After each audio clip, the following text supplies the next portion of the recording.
सब कुछ एमसी की। आइए हम बाइबल में से वचन देखेंगे। मत्ती 12 अध्याय 30 आयत में, आप परमेश्वर के हैं या शैतान के?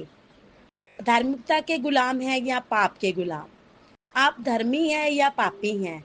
आप रोशनी में चल रहे हैं कि आप अंधेरे में चल रहे हैं?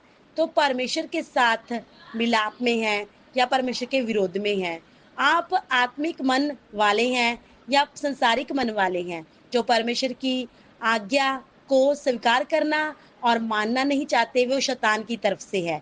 परमेश्वर की अगुवाई का इनकार करने का मतलब ये है कि हम उनके विरुद्ध में हैं। जितनों ने परमेश्वर को अगुवाई से चलने से इनकार करेंगे, उतने ही हम विरोधी शैतान की तरफ जाएंगे।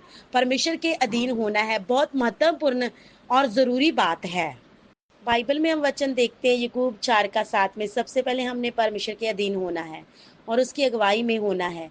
हमें शैतान का कोई डर नहीं। जब तक भेड़ चरवाहे की अगुवाई में रहती है, उसको जंगली जानवर से डरने की कोई ज़रूरत नहीं, क्योंकि उसका भरोसा अपने चरवाहे पर है। वह जानती है, मेरा चरवाहा मुझे भेड़ियों के हाथ में पड़ने नहीं देगा। यीशु मसीह ने कहा, अच्छा चरवाहा मैं हूँ, जो अपनी भेड़ों के लिए जान देने के लिए तैयार है। सबसे ज़रूरी बात है कि वे अपनी अधीनता और आज्ञाकारी करना नहीं चाहते। पर हम लोग परमेश्वर के पास आना ही नहीं चाहते, क्योंकि हम डरते हैं आज्ञाकारिता और अधीनता से और पवित्रताई से। हम अपनी ज़िंदगी अपने तौर तरीके के साथ जीना चाहते हैं। हम अपने पाप हमें अच्छे लगते हैं। आदम और हवा के बारे में हम देखते हैं, वो परमेश्वर के अधीन और परमेश्वर की आज्ञाकारिता में चलना नहीं चाहते थे। वह वही करना चाहते थे जो उनको अच्छा लगता था। वे अपने जीवन को अपने तौर तरीके से, अपने फैसलों के साथ जीना चाहते थे। यह उनका पाप ही है जो उनको परमेश्वर की तरफ मुड़ने नहीं देता। ये पाप एक दिन आपको सजा और विनाश का कारण बनेगा। पाप साथ प्यार ना करो, वे आपको विनाश की तरफ लेकर जाएगा।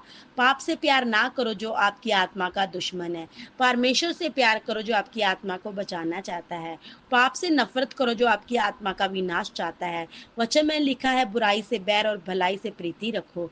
अगर हम इस संसार, शरीर और शैतान के ऊपर विजय होना चाहते, तो हमें अपने आप को परमेश्वर के अधीन करना होगा। इस संसार में कोई और दूसरा नहीं है जो हमारी मदद कर सकता है। अगर हम अपने आप को परमेश्वर के अधीन होने और उनकी आज्ञाकारी करने से इनकार करते हैं, हमें अपने लिए हुए फैसलों का अंजाम ज़रूर भुगतना होगा। आदम और हवा ने परमेश्वर की आज्ञाकारी करना पसंद नहीं किया और परमेश्वर के अधीन होना उनको अच्छा नहीं लगा। उनका अंजाम क्या था? उनको अदन के बाग से हमेशा के लिए निकाल दिया गया था। उनका रिश्ता परमेश्वर से टूट गया था।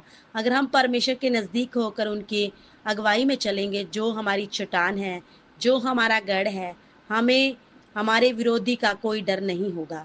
जब आप अपने आप को परमेश्वर के अधीन करोगे और शैतान का सामना करोगे, आप जीतते रहोगे। शैतान तब आप पर विजय होता है जब आप शैतान के अधीन हो जाते हैं। पर हमें आज्ञा है कि हमें परमेश्वर के अधीन होना है और शैतान का सामना करना है। आप सामना करोगे, शैतान आपके सामने से भाग निकलेगा। आमीन।